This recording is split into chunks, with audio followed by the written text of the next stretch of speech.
네, 안희 기자, 대통령실 출입하는 홍지은 기자 나와 있습니다. 자, 오광수 민정수석이 결국 물러났는데 이건 뭐 인사검증 실패다 이렇게 봐도 됩니까? 네, 인사검증 실패인 건 분명해 보입니다.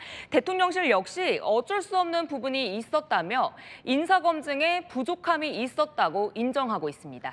그러니까 검증 과정에서 정확히 뭐가 문제였던 거예요? 네, 핵심은요. 검사장 시절에 세금을 아끼려고 부동산을 차명으로 관리하고 재산 신고도 누락했다는 거죠. 대통령실이 사전에 알았어도 문제고요. 몰랐어도 문제입니다. 임명 전에 알았다면 알고도 임명을 강행한 거니 국민 눈높이에 맞지 않는 거고요. 모른 채로 임명한 거면 인사검증에 문제가 있단 거니까요. 취재를 해보니까요. 대통령실은 사전에 인지하지 못했다고 합니다. 그러니까 원래 고위공직자 후보자가 되면 이거 체크리스트 쓰잖아요.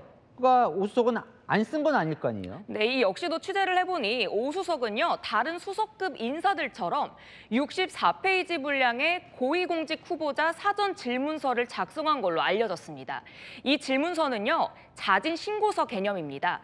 양심에 따라 작성하는 거죠. 그런데 여기에 구멍이 생긴 겁니다. 그러니까 쓰긴 썼는데 잘못 썼다는 거예요. 네, 문재인 윤석열 정부 때 고위공직 후보자들이 쓴 사전 질문지를 준비해 봤는데요. 이렇게 똑같이 차명 부동산이 있는지를 물어보는 질문 조항이 있죠. 이재명 정부에서도 이와 비슷한 질문지를 쓰는 걸로 취재됐습니다.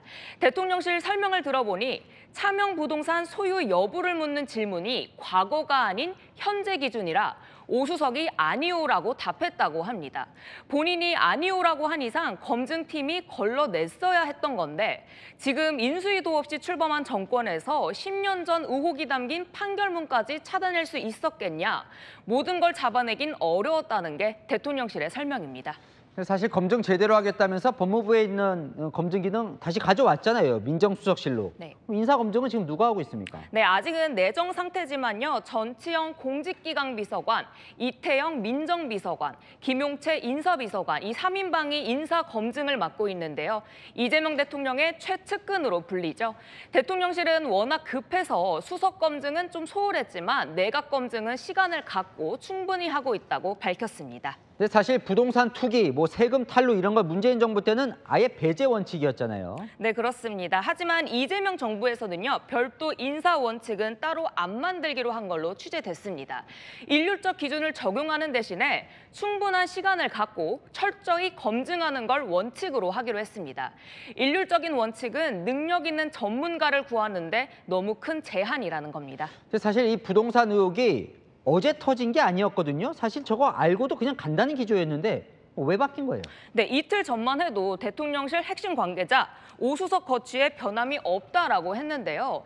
사실 오 수석은 임명 전부터 조국 혁신당이나 강성 친명 쪽의 반발에 부딪혔죠. 검사 출신의 민정수석은 안 된다고요. 그래도 검찰을 잘 아는 사람이 필요하다는 생각에 이 대통령은 밀어붙였거든요.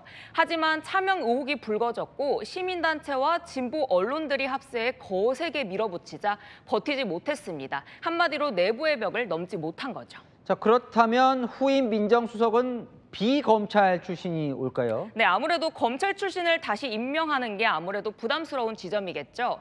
하지만 문재인 정부 때 조국 전 민정수석을 봐라. 의지가 강해도 검찰을 잘 모르면 오히려 검찰 개혁을 못한다라는 의견도 있거든요. 대통령실도 이번 낭만은 검찰 출신이라서가 아니라 도덕적인 문제라고 하고 있어 지켜봐야겠습니다. 네, 한희 기자, 홍지은 기자였습니다.